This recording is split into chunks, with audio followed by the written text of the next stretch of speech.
Welcome to episode one of The Streak.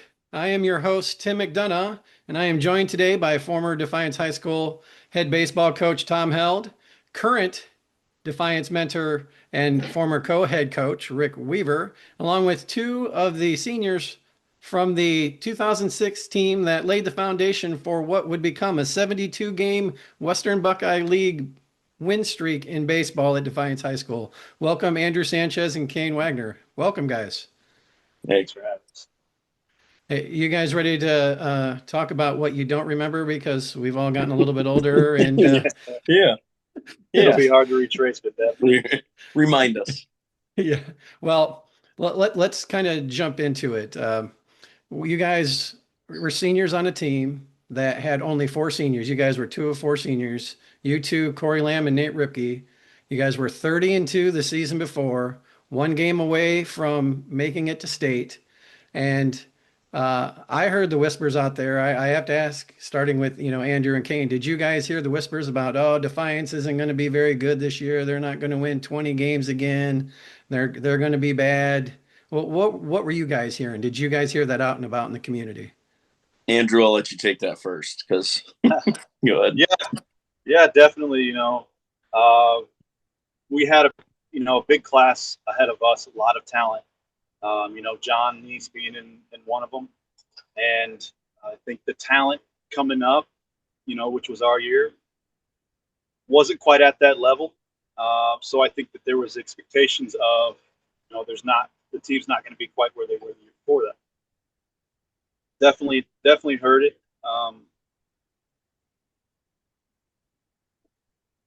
Yeah. Yep.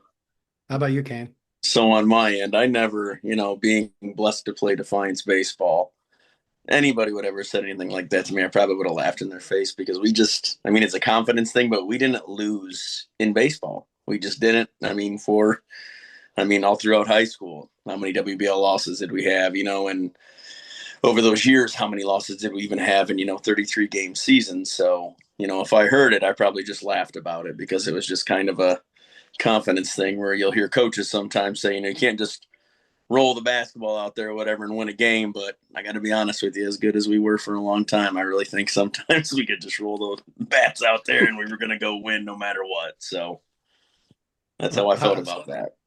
same question for Tom and Rick. I mean, you guys, what were you hearing and what were you thinking about coming into that '06 season? Tom, you want me to go? I, Go I ahead. don't Go ahead. I don't know. People really never say stuff to me, or I don't know if say to Tom, but I know when that '05 group was really good, and we talk a lot of the two teams that never made it to Columbus, who were probably two of our most talented teams, is the 2005 team and 2012. Um, but I think like as Kane said, I think we always had confidence in the guys coming back. Obviously, we weren't going to have a John Neese on the mound, but we knew that there was still talent there and that they worked their butts off. And I think we both thought we'd still be fine. How about Yeah, you, Tom? just piggyback on that. I was too busy just making these guys run hallway laps and working out that we never even losing wasn't even an option. And like Kane said, like it was Defiance baseball. Like Defiance baseball had won for 26 years before '06, since 1980.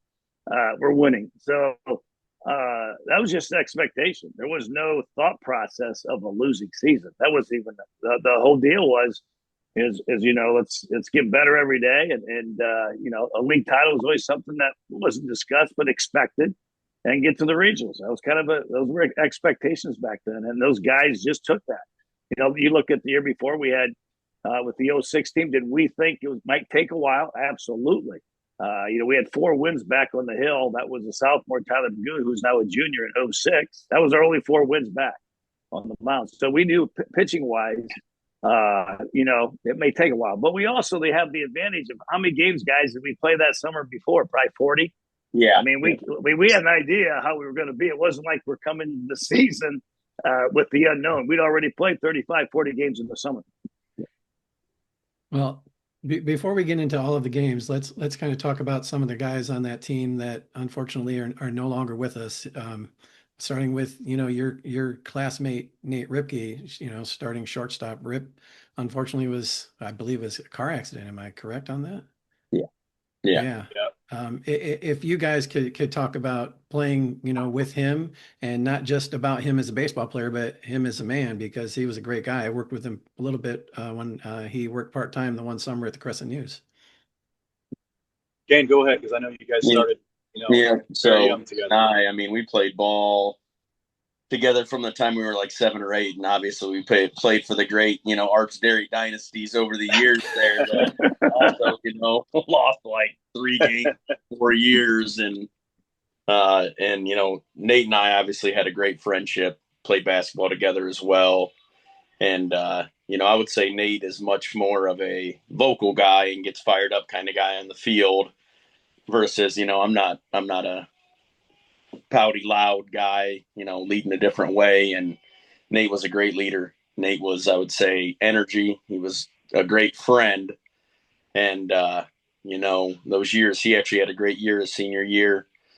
And, just means a lot to me, means a lot to my family. We were great friends for a long time, and obviously not something that you expect to happen in life, but does. And his parents are amazing. They've been in my life as well for a long time. Dan, again, was my coach for about 6 years at that point. And, Nate's he was a good man, raised by good parents. Yeah, definitely. So for me, as far back as I can remember, playing basketball, baseball with Nate, against him until junior high. Starting out, we played football together. Him and I were the quarterbacks on the 7th grade team, 8th grade team. Then we played basketball together that winter, and baseball again in the spring and summer. So our friendship's going back a long way. I know Nate used to take me around in his little Saturn, driving me around because he was one of the older kids in the class. Yeah. To get the license first, so a lot of memories back then.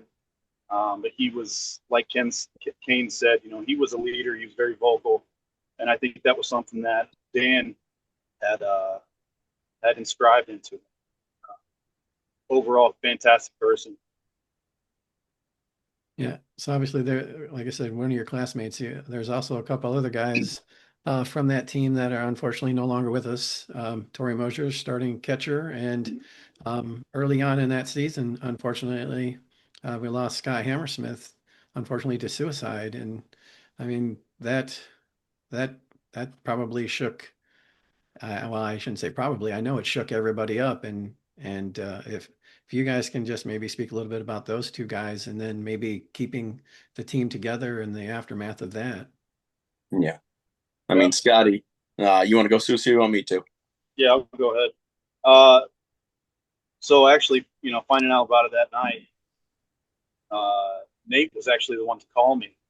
I was actually in bed. He had called, woke me up, and had told good news. And at the time, I kind of blowing him off, like, why would you joke about something like that? But come to find out, yeah, it's true. And I know that his dad and my dad worked together at General Motors in town. And so I have known Scotty for, since he was a younger kid. Always very respectful, good guy. It was hard. It was hard. We had all got together in the gymnasium that night that it had happened. A lot of people that were close to him.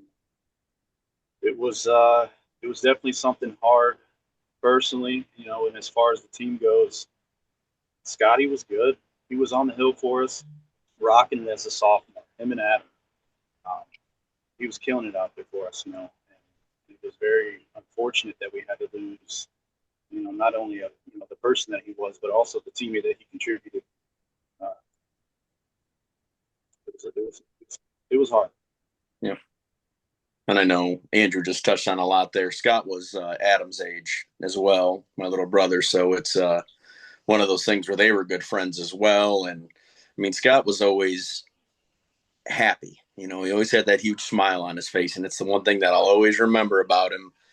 And I think it was that exact day as well that he had thrown like a shutout. And you know, as a kid that age, I don't think you think about things like that, and it just kind of put things into perspective for a lot of us about you know, with what went on and what happened. And I mean, Scott was a great kid. He was awesome.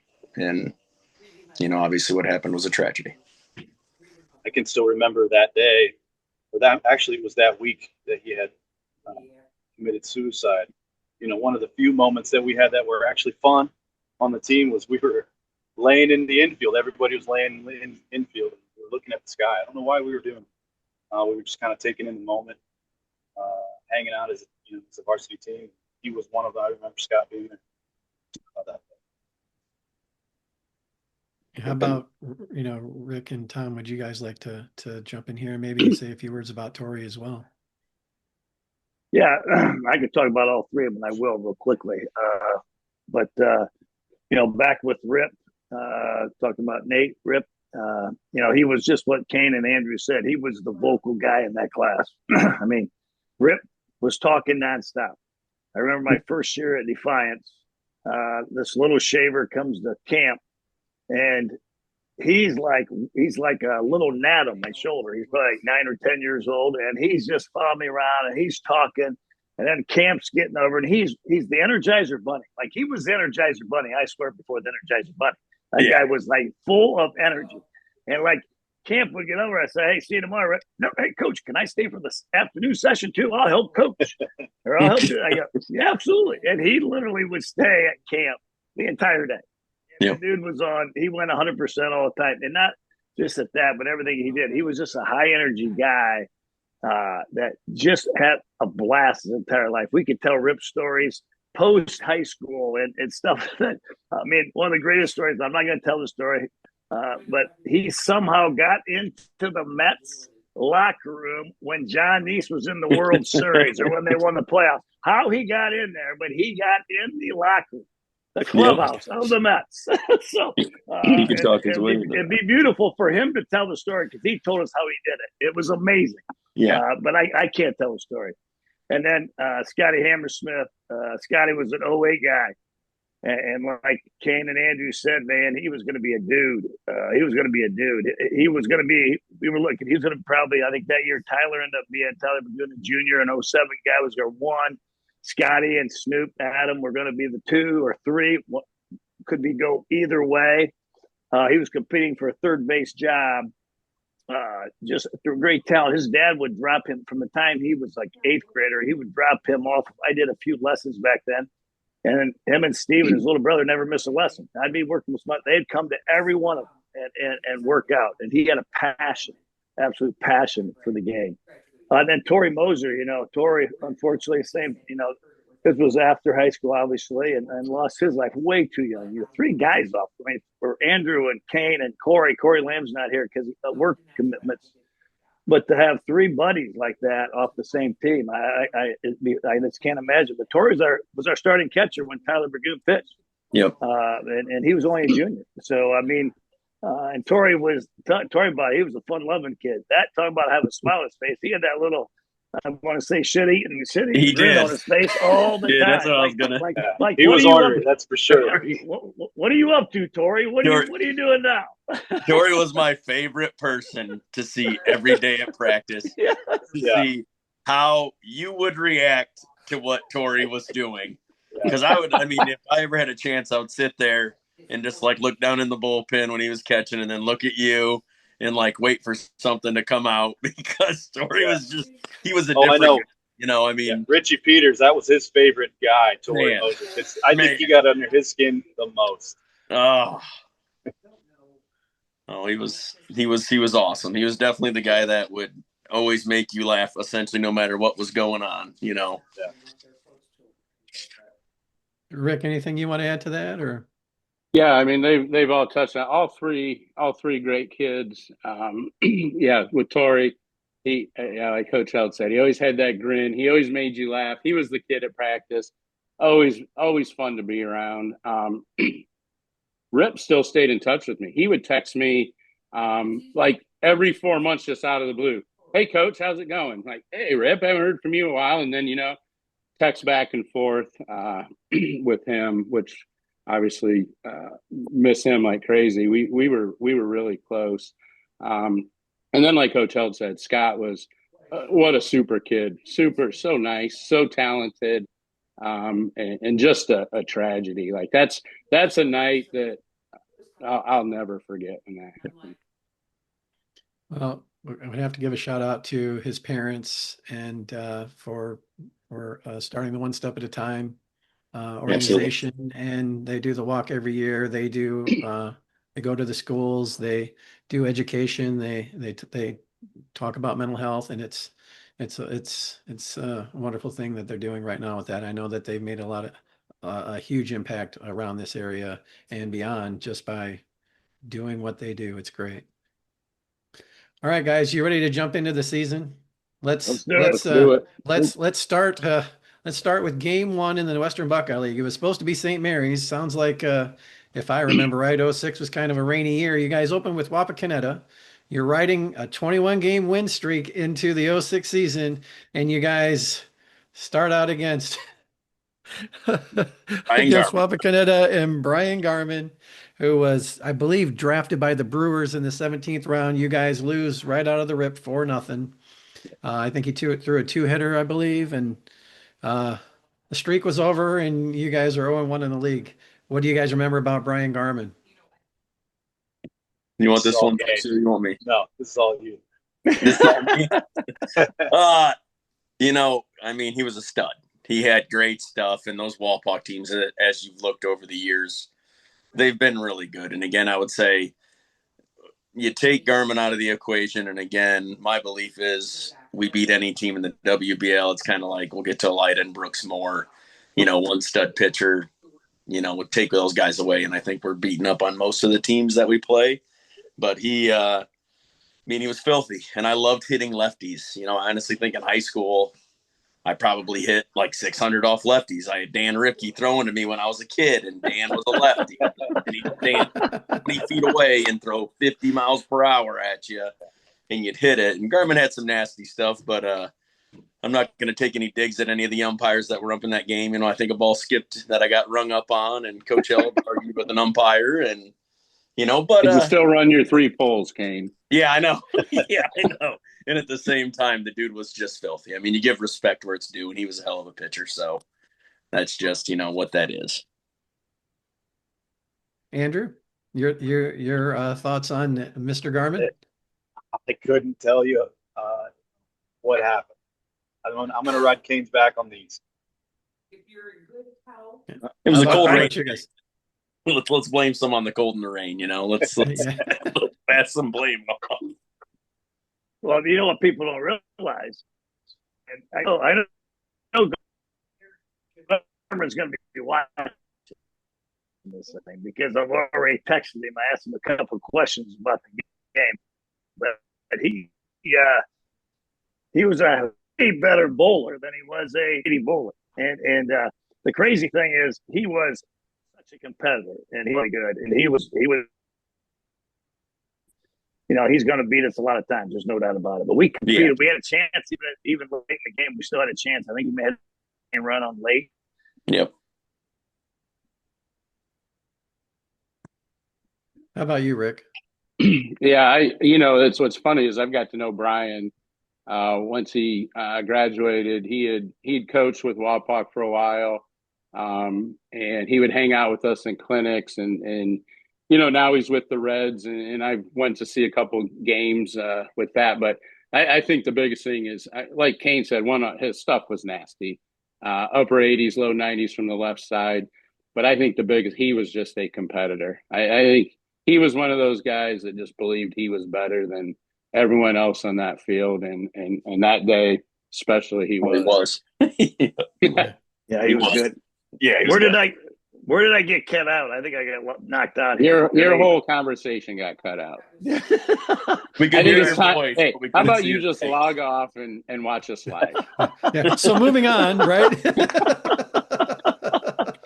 Well, did the part come about what his best sport was? Did we get to that? Bowling. Just a little Bowler. bit, just a little Yeah, bit. bowling was his best sport, and like I said, he'll be tuned in here. He'll watch this thing. I guarantee that. I'm going to dog him on a couple other things, but he was a worker, and this came from his coach, and then I got to know him a little later in life. Actually, he went to UC and played at UC and pitched at UC and got drafted.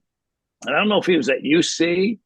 I think he was at UC, junior year, senior, and we would do some August workouts with area kids. And Garmin texted me and goes, "Hey, can I come up and do some throwing?" And I go, "If you come up, you got to do a workout before you throw." He goes, "All right, I can do that." So he came up. It was a morning workout outside at the old Booster Field, and he lasted about 10 minutes, and he was out behind the dugout throwing up. So that was the Brian. That's the Brian Garvin I remember. See, that's great. That's good stuff. All right, guys, we're gonna jump to game 2. You guys even your record 1-1. You guys steamroll Van Wert 10-2. Burgoon on the mound strikes out 2. He has a single and 2 triples. Corey Lamb triple home run, 3 RBI. Cam Steichman triple and Bryn Lehman a double. Looks like I think you said this, Rick, when we met. You guys, and I hate to jinx this, but you guys have never lost to Van Wert. Is that correct? No. Yeah, thanks. Because now we probably will this year. Thanks, Timmy. I'm gonna knock on wood for you, Rick. But let's start with Yeah. you, Rick. I mean, do you remember anything about that game? Apparently, Tom said you're the one with the good memory. I mean, I Well, can see that's why the problem. you're a lot younger than him. So 20 years ago, I remembered all that stuff. I remember Ty Burgoon, Cam Steichman, and Bryn Lehman. Does that count if I remember those 3?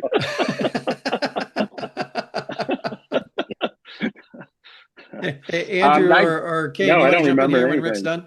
Yeah, you guys. Oh gosh, no. From the Van Wert game, I do not remember. Just like they said, I know we usually took it to him pretty good. Was that the game that somebody hit a foul ball into the dugout and Coach Held ran face first into the pole? That was I think that was 05. the Van Wert game. That was 05. That was 05. Johnny, Okay, Johnny sorry. was pitching. Oh, One of the top 3 funniest moments of my life. fantastic. I mean, fantastic. I laughed so hard. So it would have been 07 then. So 06 we went home because 05 was at Van Wert. 07 we go back there, and remember Coach Coleman used to work at the parks. Yeah. So he had all the poles padded up for Coach Held in case he ran into one that year also. Gosh, that was a funny moment. Oh, that's some good stuff. Tom, you have any recollection of this game? I just remember the 05 game, but I don't remember the 06 game, and I do remember the 07. But I know what those guys remember more about 07. Well, they weren't here in 07. They probably never got the sloppy joes. Did you guys ever get Coach Coleman's sloppy joes? No. No. Wow. Oh, I just say they would remember that for sure. So Coach Coleman's mom would always make sloppy joes when he went down to Van Wert. So Joe Keeman was just talking about that tonight. The sloppy joes from Coach. She must have started that in 07. That's a true story about the thing. Now, I want to clarify this because Rick will tell the part of the story that's half true, and I'm going to finish the story that's totally true. So everything I say is true. There was a line drive hit into that dugout, and it was a missile. But it already had hit the wall. I kind of jokingly acted like I was scared, like I jumped up. I literally was faking the jump up and like to get out of the way. And I did run into the pole by accident and did ding the pole. And the thing is, the funny part is, so you got all the guys on the field. It was Tyler Burgoon was probably catching, and John Neese was pitching, and the umpire saw it, and the Van Wert dugout saw it. So John gets on the rubber, toes the rubber to throw the pitch, and he starts giggling, and he has to step off, and then the whole team starts laughing. The Van Wert dugout's still laughing about, but the fans had no idea what was going on. They had no idea because they could not see what happened in the dugout. But that is a true story. Oh, that's some awesome stuff. All right, guys. Game 3, you moved to 2-1 in the league. You guys beat Shawnee 11-1 in 5. It looks like you guys got the bats going in that one too. We've got Tyler Burgoon 4 singles, Cam Steichman, 2 singles. I wish Corey was here. He's putting up numbers. Three Oh, yeah. singles, five Was. RBI. Oh, Kane geez. single double, and Bryn Lehman double and 3 RBI. I mean, you guys had some battles with Shawnee, but not that year. No, I think the year before they had Swift, right? He was their stud pitcher. Yes, Yes. yes, Yep. oh five, yes, Yep, yes. that was a good matchup. Him and Johnny. I think we only beat them like 2 or 3 to nothing that year, right? When he pitched, it was a close Yeah. game. I think, but yeah, no. But that Shawnee team, like you said, we got our bats going. It was early in the year still, but we got hot and we took care of it. That's what I remember from that game. That team was pretty good. That score was not relevant of that game. Yeah. I was reading the article and I don't really remember this till I read your great article, Timmy. But there was Yeah. it was like 2-1, and there was maybe a bases loaded ground ball that Cam Steichman hit to the second baseman, shortstop, a double play ball, but it was hit hard, and they booted it, and we went on to score like 4 or 5 runs. Okay, yeah. And the inning before that, Snoop was actually pitching. Adam Wagner was actually pitching that game, and they had the bases loaded. It was a 1-run game, and they had the bases loaded, 1 out, and we got out of it. And so that was just like those 2 innings could totally flip, and the game would have been totally flipped. But that credit the guys. Our guys would always get those big outs, man. They would always find a way to get a big out, get a big hit, and then the next thing you know, the game's over. And that was a really good Shawnee team. Really good Shawnee team.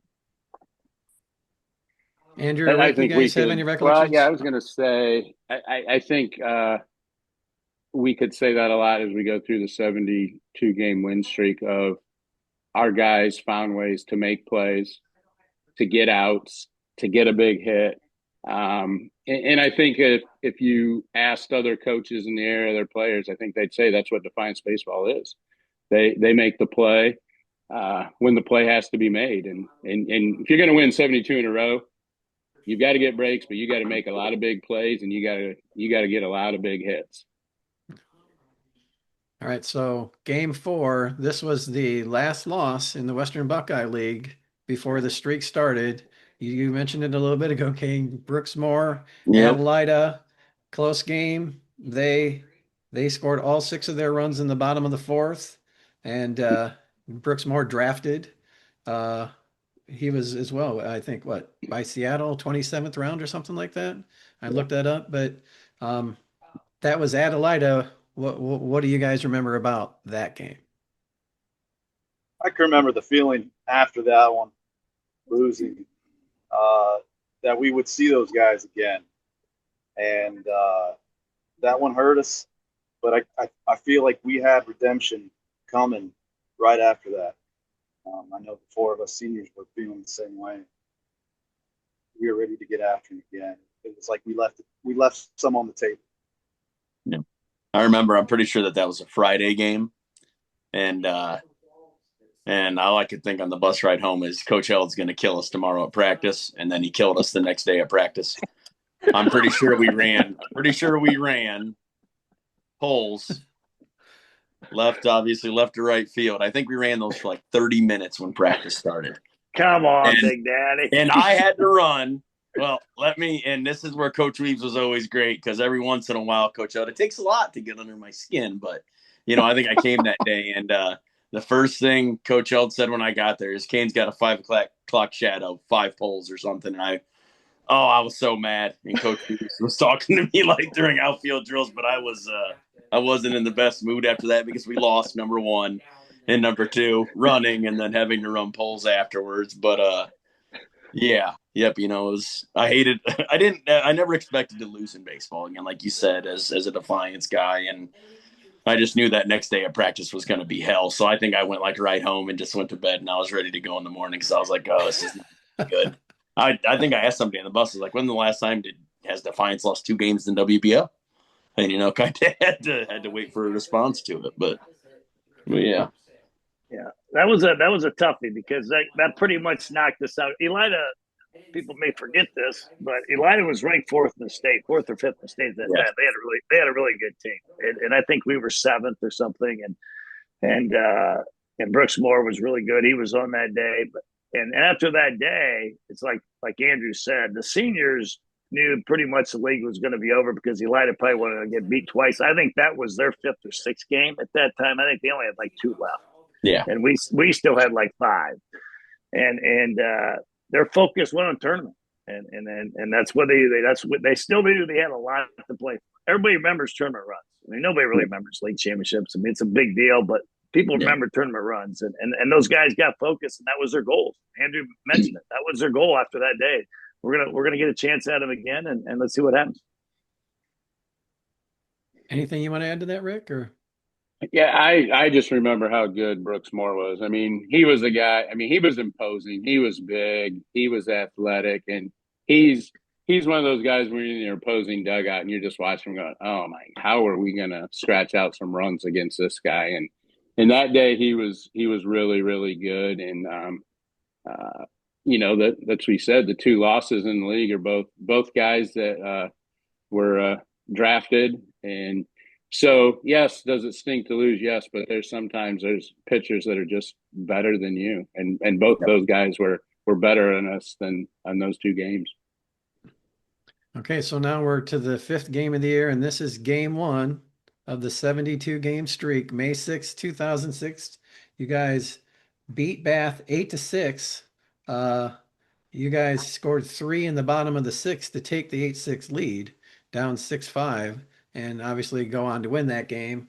Let's see. Andrew better remember this one. 2-run homer for you, or 2-run double to give DHS the lead in that game, Andrew. Yeah. And then Justin Riley earned the save.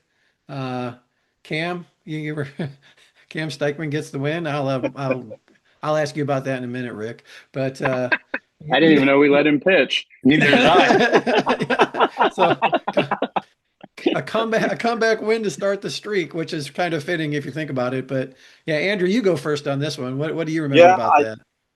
I can't say I remember a lot of what happened during the game, but I do know that we had something to prove to Coach Gomez. Coming in, that was at Bath, right? We had to. I think. I think it was at home. That was at home. Was it at home? I think it was a Saturday morning at home. Okay, I know we had something to prove, and we weren't going to let him come away with that one. Yeah. Ken, how about you? Go ahead. I'm sorry. Go ahead, Tom. Well, Coach Gomez, for people listening, Joe Gomez was our starting second baseman in '99, my first year. Then he coached these guys in Acme, and then he took a job at Bath and was the assistant at Bath, I believe, that year. What Andrew's talking about. Didn't he want to lead your team to a state Acme championship? Yes. Yeah, yes. So I thought. Yeah. Yep. All right, Absolutely. Kane, you want to hop in here and follow up? I remember coming back, and again, Coach Gomez, who is probably one of my favorite coaches that I've had. You know, and he's always been awesome. He's excluding the 2 on here, right? Outside the 2 guys on here, right? We got absolutely. I'll ask you to rank them 1, 2, 3 in a minute, right? the way I see it, I always rolled my Defiance guys, and he's a Bath guy now, but I just always loved Coach Gomez's energy. And I think after that game, talked to him briefly, and he said something along the lines of, "I think we bleeping had you. Thought we bleeping had you." And I kind of just, I always would always have a good comeback. And I think I just said, we're sandbagging for a little while. Wanted to let you guys think you had a chance, but you didn't, things like that.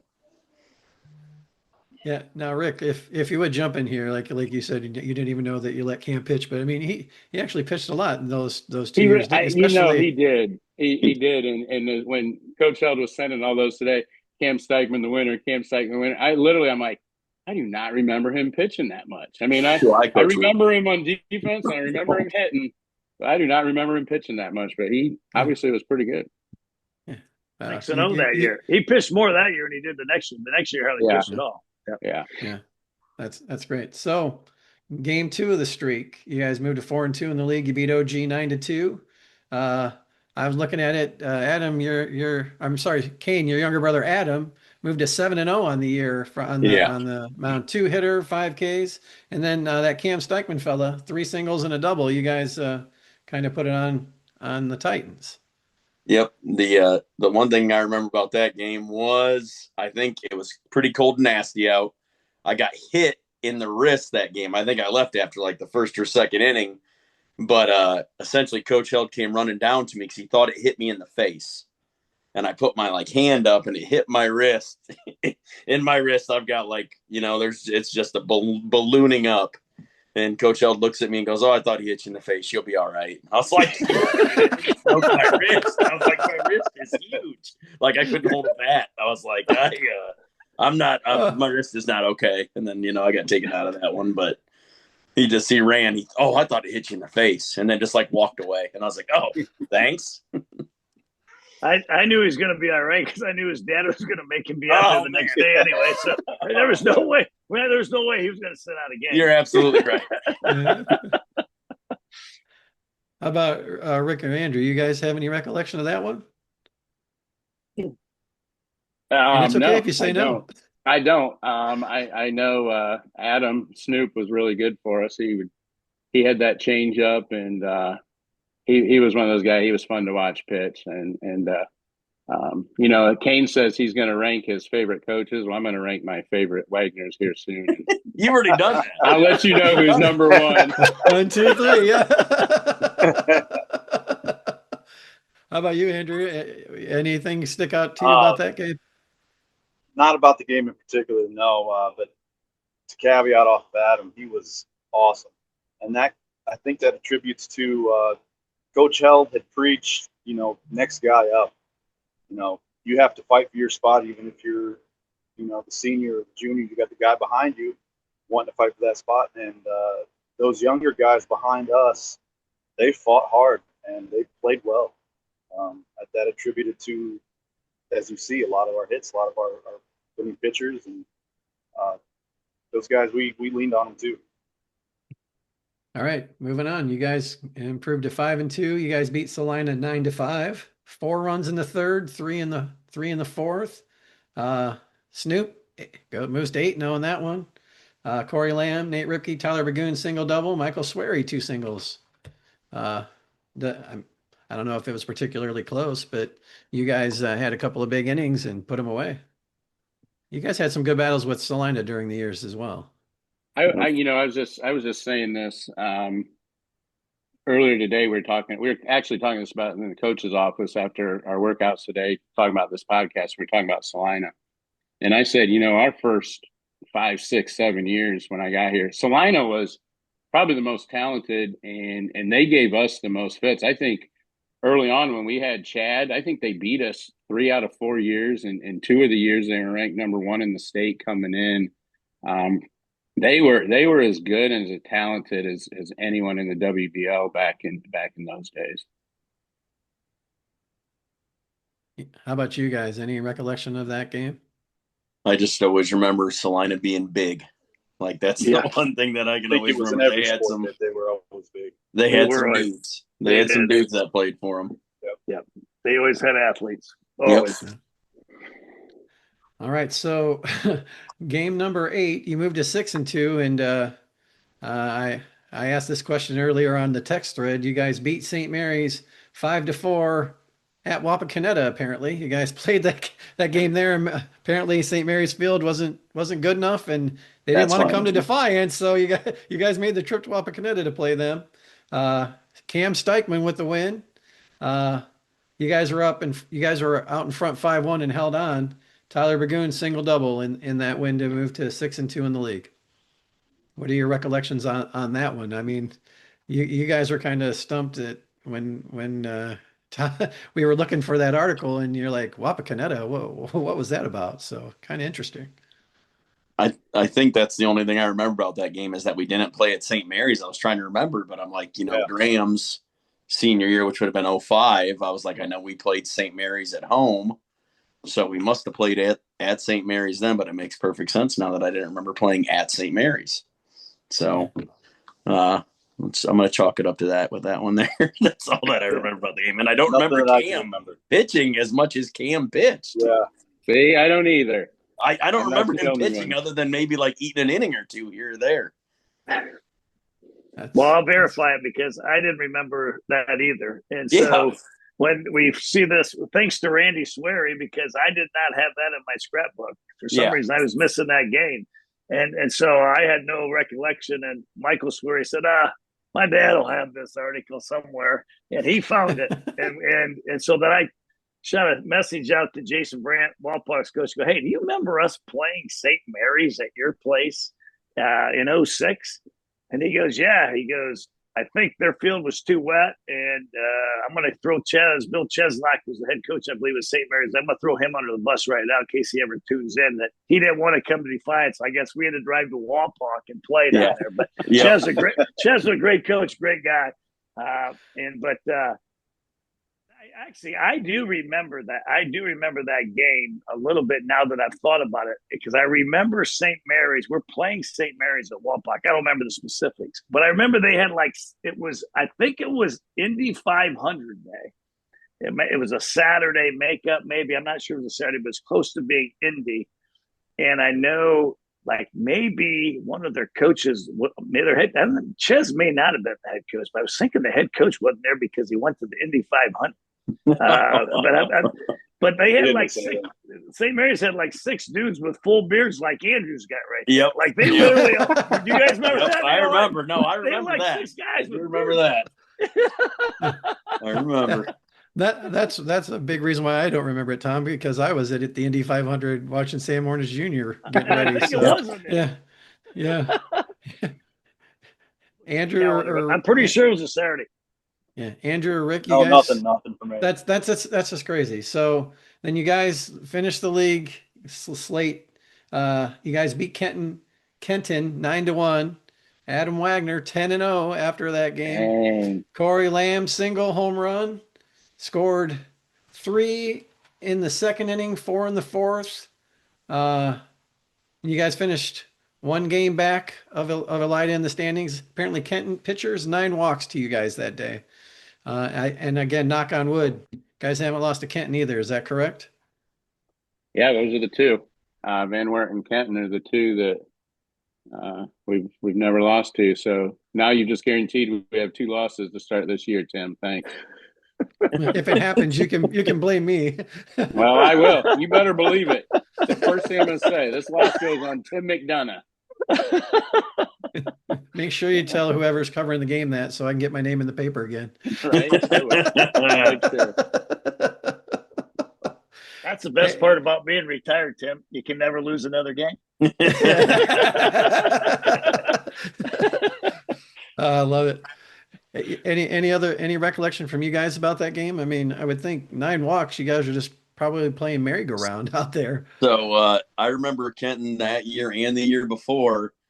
And, Coach Weaves wouldn't say much, but Coach Held, how many hits did we have that game? I don't think we had a lot of hits, right?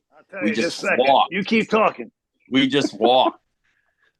And you're right. We had 4 hits.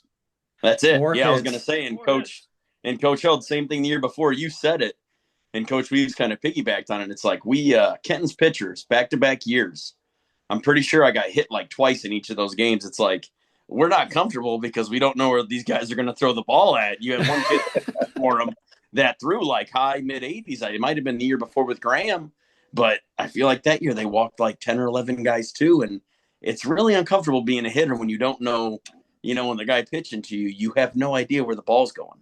And you're just like, is he going to hit me? Is he going to throw a fastball right down the middle here? You know what's going to happen. That's true, especially when they throw hard. Yeah. They throw hard, and kind of a thing with Kenton. I don't think we ever were really comfortable. We would just walk on. Yeah, we throw one down the middle, and you don't swing. Yep. Well, I just looked at the stats. We definitely won the freebie war that day. We walked 12 times, and they had 6 errors. Yeah. So that was 18. Wow. So that was a gift. That was a gift for us that day. That's hard to overcome. Yeah. So I'm going to volley this one over to Andrew, because you said it when you guys walked off the field at Elida, that you were hoping to have another chance at him. You guys get to section, or you guys get to districts, and lo and behold, you got Elida in the district finals, and you guys beat them 9-1, I believe the final score was in that district championship game. So here you guys are at the beginning of the season. Defiance isn't going to be that good. You guys win a district championship. You guys had tragedy to overcome. You guys came together. You go to another regional. What did it feel like to prove everybody wrong when you guys beat Elida, got that redemption, and then moved on to regionals? I think it felt good.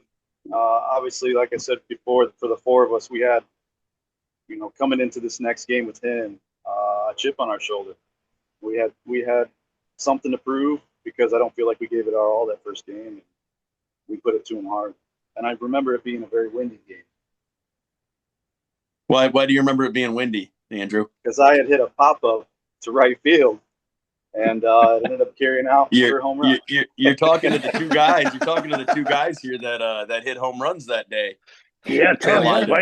Why didn't you put that in there, Tim? Let's go. Yeah, I don't know. He's been throwing the stats My out. guys are throwing all the names. Then it comes to you guys' heyday. Yep, we got and I two got hot at the bombs. end of the year there. I just kind of volleyed it over to you guys there, like that. There you go. Yeah, all right, but, let's see if you guys so the remember biggest where thing the game was. Where was the game at? Remember that? was it at? Was it at Grove? I don't remember. Columbus Grove. Was it Grove? Columbus Grove. Yep. Right. Columbus Grove. Yep. Yeah. I thought we actually run ruled them. The one thing I was going to say about that day, though, is like it's the big confidence thing with Defiance Baseball was we knew Garmin and Moore were going to have to pitch against each other if they met each other in the playoffs. And the second that I knew that, I was like, we're going to dog walk whoever we play because you're going to throw wall pucks 2 or Elidas 2 against us. And we're going to get after them right away. And that's what we did. I think in that first inning, we scored 2 or 3 runs. I mean, we just kept piling on since that. And again, Snoop was an absolute dog, on the mound. And, I just remember beating up on him really good. Yeah, that's exactly right. That's good memory there, Kane, because Brian Garvin and Brooks Moore worked out in our draw that they were going to have to face each other in the semis. Yep. And we were just hoping they would not save one of them back because they couldn't, not against each other. Yeah, they couldn't. And so we knew we were going to sit good because we knew our 2 was going to be better than their 2. And that day it was for sure. And apparently Cam Steichen. I'm gonna clarify this because we did have to ask a couple of the 07 when I was asking for trying to find that article in the St. Mary's, the 07 guys, and Cam goes, well, he hit it on the nose. He goes, the reason I pitched all those games was because we had 5 league games after the tournament had started. That's right. So we were using Tyler and Snoop for the tournament games, and Cam was pitching out of those league games. And those last 5 games. So, to think of that now, but that was routine back in the day. Yeah. The tournament would start end of April, beginning of May, and you would still have a lot of league games left. Yeah. And some teams actually would try to play to win the league over a tournament, which I could never understand why you would do that. It's their choice of what they want to do. But that was a big reason why Cam got a lot of those in, and then he took advantage of it and pitched really well in those games. But that was a big district championship. That was a big win. That 06 team, 06, like Coach Weaver and I, we reminisce, we make teams, we talk about what team's this, but 06 and 15, those 2 teams really stand out of just getting the most out of that team. And it always comes from senior leadership. And these 4 guys, Andrew and Big Daddy here, and Rip and Corey, just led that team. I mean, they took those young, and there was a lot of adversity that year, as we talked about earlier, a lot of adversity. And those guys, what I always loved about our guys, our seniors, they carried the equipment off the bus. They made sure that stuff was picked up. They didn't bully the underclassmen, and they brought them in, man. Like, we're equal. We're not better than you, and we want to win. And that's all they cared about was winning. And that was why that group was so successful, going 27-4. Yep. And then guess what? Guess what happens next? I don't want to steal your thunder, Tim. What happens on the next game? Who do we face then? Walsh Jesuit, Chad Rogers, threw a 2-hitter, lefty, drafted in the 3rd round by the Atlanta Braves. You guys only lost 2-0. I mean, again, getting back to Snoop, keeping them all balanced with that. Yeah. With the changeup. But I mean, you guys probably gave them one of their best games all year. Yep. Yeah, I remember a couple things.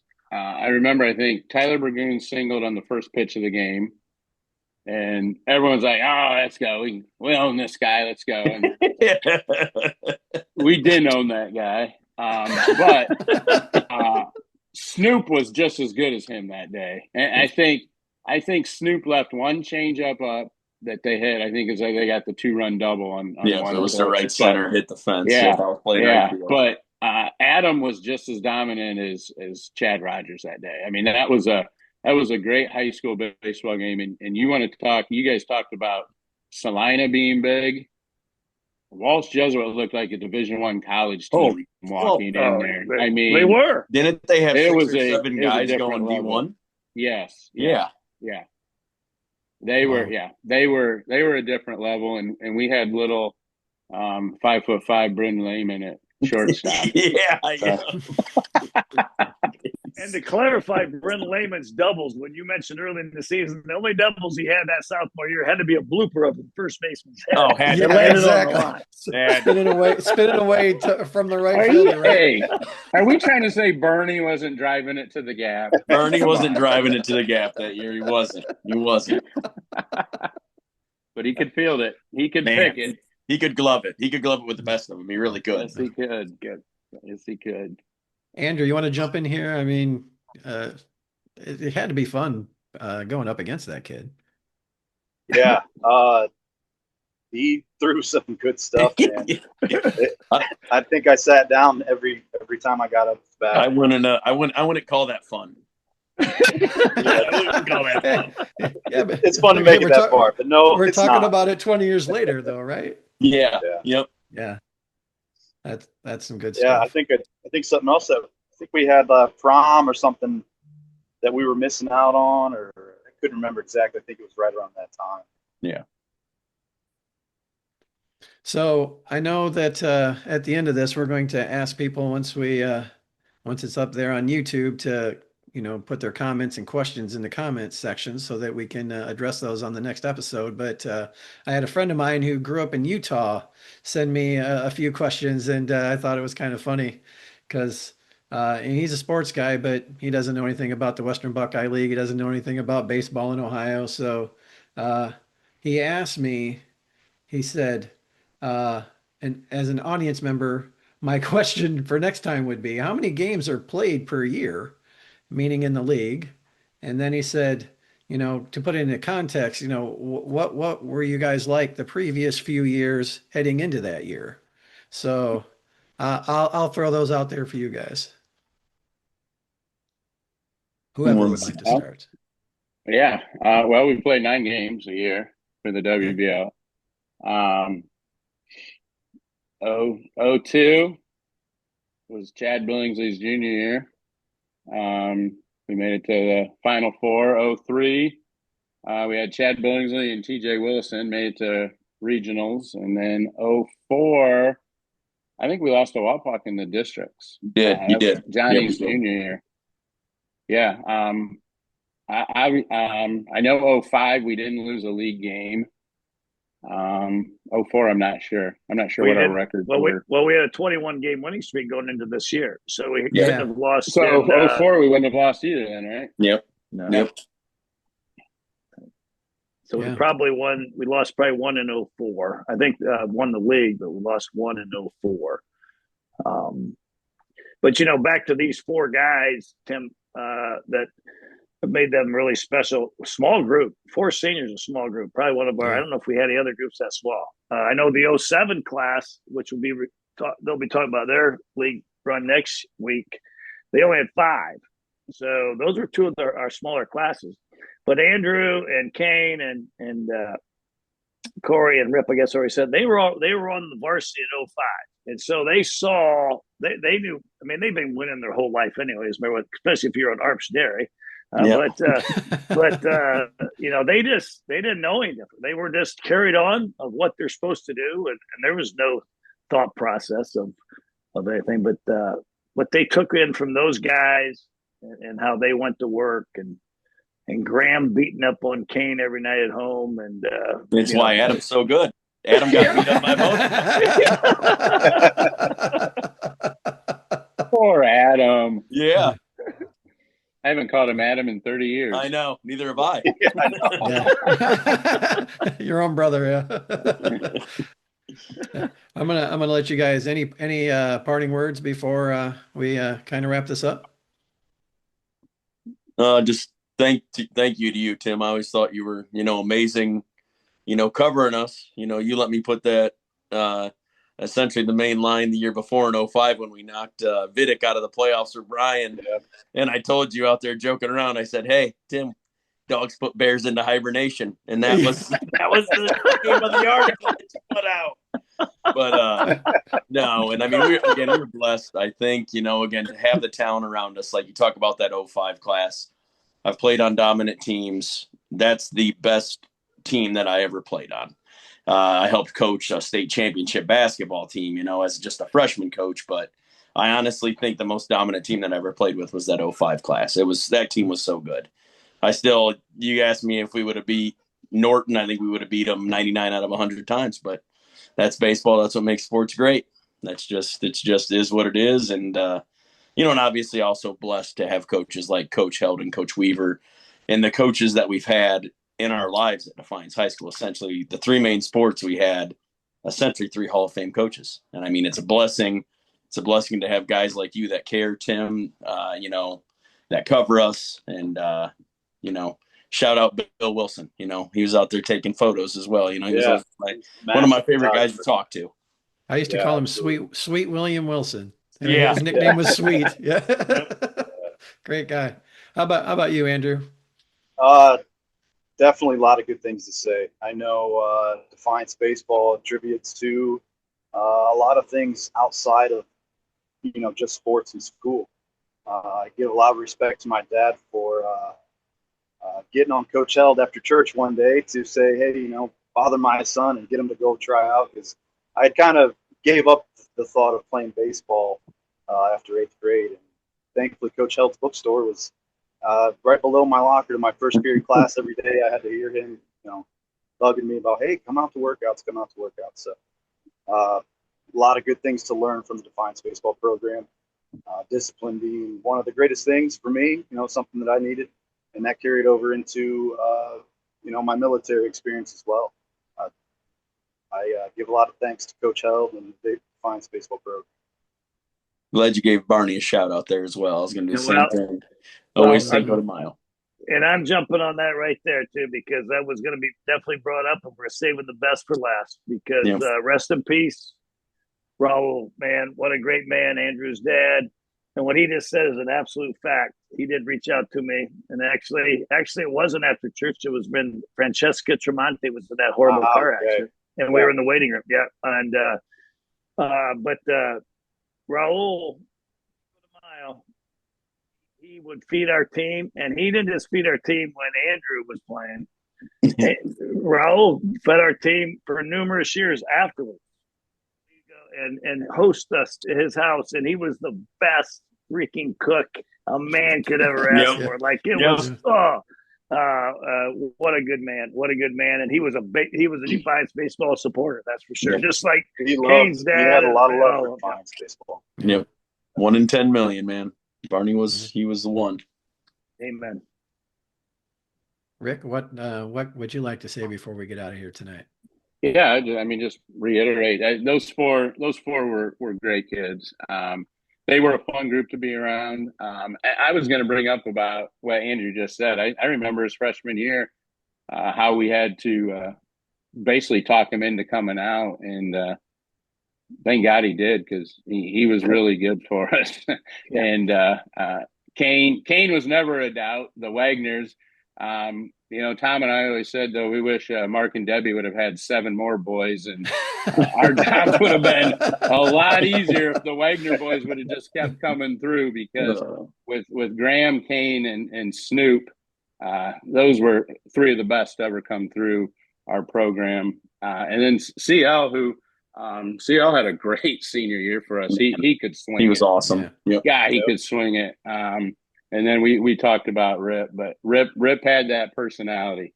He was the guy you loved being around. He was the guy that made practice fun, just always going.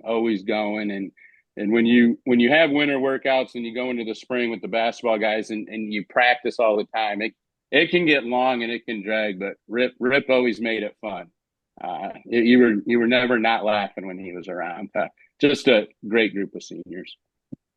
Well, I have to share a story. It wasn't from a WBL game, but I worked at the newspaper for 30 years. 22 of those years were in sports. I've been away from it for 4 years, but people ask me, when you were covering sports, who were some of your favorite interviews? And I got to throw Kane out there. You guys were playing at Fairview one year, and he's playing out right field. And you guys, I want to say it's like a 4-3 game. They had a runner on second, and Kid rips a ball into the gap, and Kane makes a diving catch on the warning track.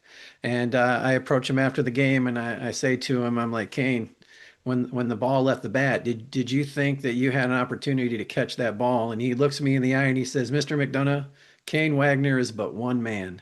And I have referenced that for years and years. I always tell people about that one question and that one answer. I mean, there's more, don't get me wrong, but he's always in the top 3 when we talk about that stuff. So I love playing. I love playing right field. I'm happy Coach Reeves kicked me out there. I didn't love playing infield when I first came back from injury and stuff. So, but you were a pretty darn good right fielder. Yeah, I loved it. Yeah, I loved it. I enjoyed it. Plus, then you got to coach me all the time. Exactly. Infielders would be getting rockets hit at them. Oh man!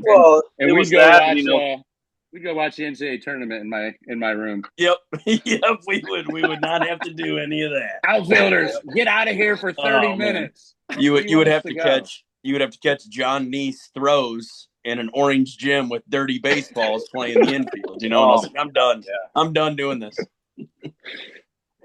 The outfield, we have more fun, Kane. Yep, I know we did. Yeah, exactly. That was a big thing for me. Our senior year, I come in and I had to break the news to Coach L that I didn't want to pitch that year, and I can remember the fury and the wrath that came after that because I had to run a lot. He was upset that I didn't want to pitch that year, and it was because Coach Weaves was in the outfield, and I had a lot more fun doing that. Sounds like you needed to kick Weaves in the pants there, Tom. I didn't know what was going on in your own life. That's why I love you guys. Dugout. We knew what they were doing. They were in there twiddling their thumbs again. Yep. You gave us outfielders no space. That's also true. That's also true. He'd send us up to the wrestling room in a 2x2 area and want us to work on fly balls. Do you remember? Okay. I remember that senior year when it was wet and rainy, and they were taking up all that room in the gym. And Coach Held, I think, forced you to take us out over by the Y, and you were hitting us pop-ups, and we were just running through like mud and sludge. Oh, that was right behind the high school. Right behind the high school. I just remember I got to the point to Coach Reeves, I was like, Coach Held's not out here. Why are we doing this? What are we doing? What are we doing? It's cold. It's wet. Yeah, who gets yelled at more, me or you guys? I don't know. Probably you. You were taking the brunt for us there. That's right. Good stuff. Guys, this was great. I'm glad we're doing this, and I'm glad that you guys could join us, Andrew and Kane, and keep subscribing. Subscribe and keep watching. Tell your friends, share it. If you're out there on social media, we'll put it out there. Go to YouTube, subscribe, share it. We want to get some views. We want people to enjoy it as much as we are. So thank you guys for joining us this week, and we'll be back next week to talk about the 2007 season as we continue the streak. Yes, sir. Thanks. Yeah, thanks, Andrew. Thanks, Kane. Love you guys. Man. Thanks, Coach. Love you guys. I was just going to say, Coach, love you guys. Tim, thanks. We wouldn't be here if it wasn't for you guys. Yep, Tim, you were top notch. I appreciate you. We'll get it spread out. Definitely. Thanks, Kane. Appreciate it. it. Thanks. Yep. See you guys. See ya. All right.